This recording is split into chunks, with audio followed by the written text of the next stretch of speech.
Andy Holloway, let's get into this. Is the Ultimate Draft Kit 2025 available at thefantasyfootballers.com, the highly popular podcast as well.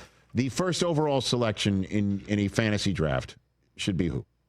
Who is it? I think it's Jamar Chase. I think Jamar Chase feels nice and safe this year. Yeah. Okay. He's the safest pick in fantasy football, Jamar Chase.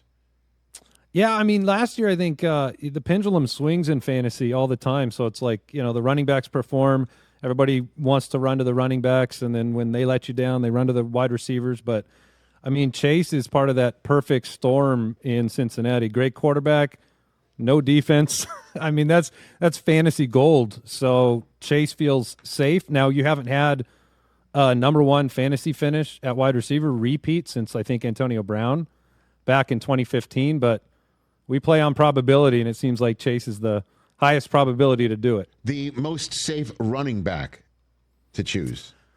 Yeah, I mean, probably Bijan in Atlanta or Saquon. I mean, both of those guys. Saquon's coming off so many carries, so it's like sometimes when you're an older running back, it worries you a little bit, but it's hard to look at that offense and that team and not think he's going to come close to repeating. So I think both of those guys are in the conversation for, if you don't go Chase, you can go either of those number one, and I think it's fine. So, again, this conversation on the running backs, it's Saquon had too much volume last year to be safe. And right. Bijan, I guess, the pushback there is what does the offense look like with Penix, right? Like, what are we That's it. We're just basing it on, those awesome phantom cam slow-mo runs that we see from him? Is that what? Yeah, I'm being honest. I'm not being facetious here.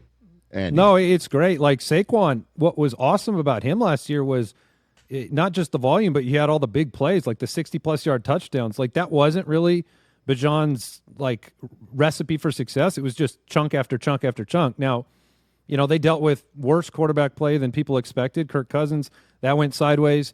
And he still performed for fantasy. So I think some people that want to lean to the younger side and maybe try to be risk averse, worrying about, like Saquon had all the carries, but then he had the playoff run where he piled up even more. So look, we all try to like split hairs to find something wrong at the top with these guys. There's not really anything wrong with either of them, but you are betting on the mystery that is Michael Penix Jr. And you can be optimistic, but the I think Vegas line for them is like 8.5 wins, somewhere around there. So you want a winning team for a running back to have success. That's normally a part of the equation. So I don't have a problem with either one, but Bijan's got the age advantage. Catch the Rich Eisen Show live weekdays from 12 to 3 p.m. Eastern on Roku Sports Channel in the U.S.